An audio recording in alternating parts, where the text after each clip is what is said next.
1969, Greg Mastriona took a job as an assistant course superintendent at Westminster's 18-hole Highland Hills Golf Course.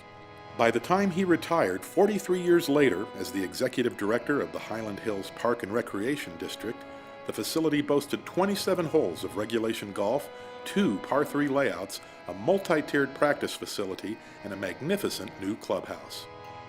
Well, when I started at Highland Hills, it was completely different, of course. This was a farm site that basically had an old farmhouse and a barn. And the district at that time, the barn was the maintenance building and had a little temporary clubhouse. And we had 18 holes. We had no practice range, and we had a north par 3. And it was very small staff. We did a little bit of everything, just a few full-timers.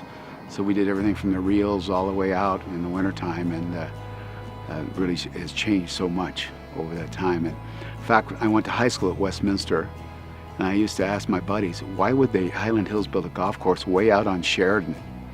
Because it was a dirt road then. And it's amazing that it's turned out to what it is compared to what it used to be. Well, Greg has started all the family things at Highland Hills. He's created a program of families together. They play together. He started an afternoon program for the ladies to make sure that they have a chance to program. They started programs where they could explain the game of golf to them so it wasn't foreign to them. They started a program throughout the district. His whole program with the water world, everything he's done with the golf courses and everything is geared to the family.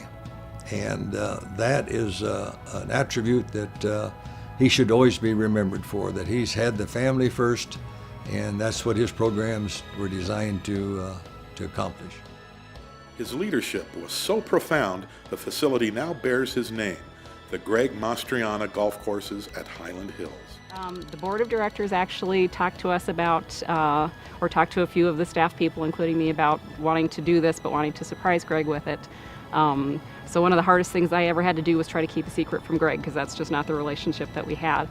But they decided that they were insistent upon doing it, that this should carry his name, and rightfully so. This, again, was the facility that he was just so very passionate about. He was passionate about all of them, but this one had a special place in his heart.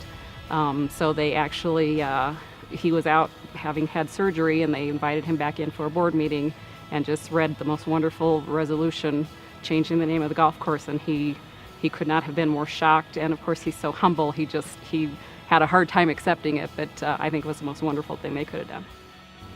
It's a championship facility, and that was Greg's goal.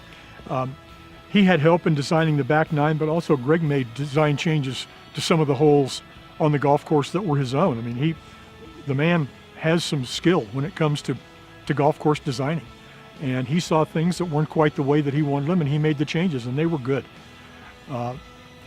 It helped the course, but this is a championship facility. And we hold state championships at this facility. I mean, it's an honor for the golf course, and I think all of that goes back as being an honor to Greg. And what he wanted to accomplish, he did. He took the junior program from a very small junior program and built it up to as many as 500 juniors in one given season. He did a wonderful job while he was here in helping develop ladies golf with the Golf for Women program. I mean, everything that he did was about building golf in the Northwest metropolitan area, and he did an outstanding job of that. In addition to expanding the golf operation, Greg counts among his achievements creating such attractions as Water World, Adventure Golf and Raceway, and the Ice Center. A single-digit handicap, Greg's first love is golf, which he gets to play more often now that he's retired. It gives the Board of Directors great pleasure to welcome Greg Mastriona into the Colorado Golf Hall of Fame.